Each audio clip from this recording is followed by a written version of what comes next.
Ursula Gates, la compromission par les lobbies aux éditions Droit et Liberté, que vous pourrez d'ailleurs retrouver sur la boutique en ligne de TV Liberté.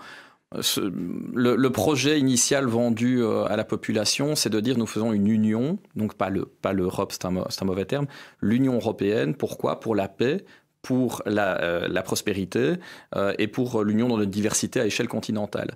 Aujourd'hui, en matière de paix, on n'y est plus tellement, et en matière, c'est assez visible que les institutions n'ont plus cette intention, mais aussi en matière de prospérité, tout le monde comprend bien que les contraintes sur nos logements, nos voitures et le reste sont de plus en plus lourdes. Les contraintes sociales, quand on prend l'exemple du EU Digital Covid Certificate que vous connaissez en France sous le nom de passe sanitaire, c'est une mesure tout à fait liberticide et illégitime.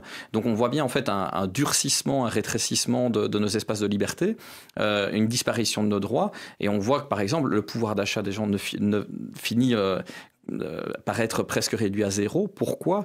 Parce qu'on est écrasé par la dépense publique, ces gestions scandaleuses, dont celle des vaccins de Pfizer, qui n'est juste qu'un exemple parmi plusieurs d'une très mauvaise gestion, ce que l'administration d'ailleurs a fini par appeler même de la maladministration, où la médiatrice de l'Union européenne a fini par donc, ce qui est celle qui doit normalement arbitrer quand il y a un litige avec la Commission européenne en matière de transparence, par exemple.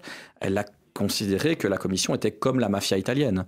Donc elle a eu des mots très durs, c'est une ancienne journaliste, elle est quand même sérieuse, c'est une femme qui a de la retenue et qui est modérée, mais on est passé d'une époque où on était dans l'indifférence de ce qu'étaient les institutions européennes, personne ne s'y intéressait, à aujourd'hui une prise de contrôle quasi totale par des institutions, dont par exemple la Commission. Mais vous dites, les institutions n'ont jamais eu besoin de fonctionner dans le secret, elles cultivent l'ignorance et le désintérêt des peuples. Ah oui, en fait, avant la période Covid, c'était quand même assez marqué. Donc, en étant à l'intérieur, on voyait bien que la presse ne s'intéressait pas à ce qui se passait à Bruxelles. C'était vraiment très minoritaire, et même dans votre actualité, en général, c'est assez faible par rapport au niveau national. Par contre, en matière de prise de pouvoir et de prise de décision aujourd'hui, on voit bien que la quasi-totalité de la décision passe par les institutions européennes et est imposée aux États membres. D'ailleurs, c'est même reconnu assez bien dans des documents que j'ai pu identifier, des documents de travail de la Commission européenne qui dit bien, on a un agenda, on l'applique aux États membres et on vérifie que les États membres le respectent. Donc ça veut bien dire que ça ne part pas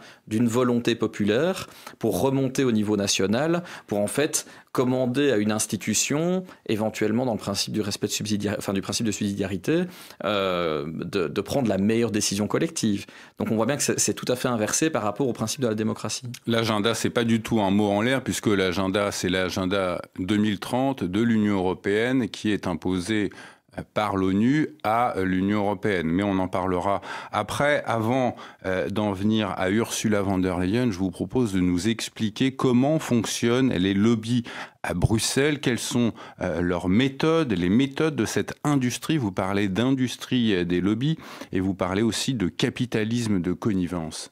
Alors j'ai dû le développer en long et en large parce que c'est un monde que les gens ne connaissent pas et je ne pense pas que j'aurai le temps ici de faire la liste exhaustive des procédés, mais il y a quelques techniques, par exemple ce qu'on appelle le Stakeholder Management Strategy, donc c'est la gestion des parties prenantes.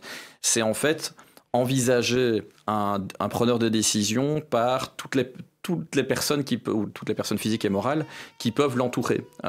Et donc, en fait, on agit via l'entourage pour agir finalement sur la prise de décision.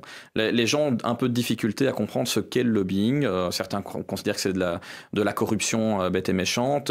En fait, c'est simplement des pratiques et techniques qui permettent d'aliéner en fait la décision publique en agissant sur les preneurs de décision. Et donc parler d'ingénierie sociale, par exemple. C'est une possibilité. Il y a aussi les stratégies de compromission, c'est-à-dire que vous avez la corruption, c'en est une, qui est pour le coup illégale, mais vous avez aussi les flatteries d'ego.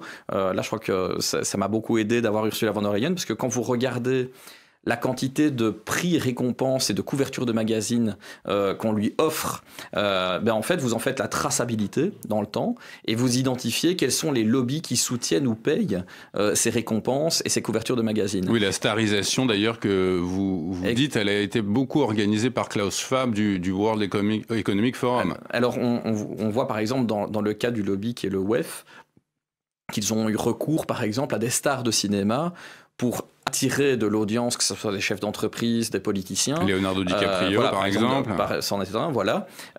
Et ça a un effet assez séduisant. Et après, ces politiques et fonctionnaires ont l'impression de faire partie d'une élite, d'une jet set qui est exactement la même que ces stars. Donc, c'est un procédé qui est, en gros, comment on les attire vers nous. C'est quelque chose qu'on peut retrouver dans ce milieu. Combien de lobbyistes circulent dans les couloirs de la Commission européenne ? Alors en fait, c'est très compliqué d'abord de savoir combien, parce qu'on a une base de données déclarative et en fait, on y déclare un peu ce qu'on veut. Ça veut dire que certaines personnes ne sont pas déclarées.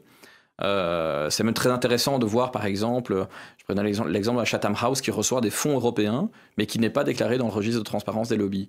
Donc il y a toute une série d'entités comme ça qui sont agissantes mais non déclarées, et d'autres qui sont déclarées d'apparat, mais qui en fait ne sont pas vraiment agissants. Donc on n'a pas vraiment de vision claire, mais en tout cas, penser qu'il y a des dizaines de milliers de personnes à Bruxelles dont c'est le travail quotidien, c'est une bonne évidence, oui.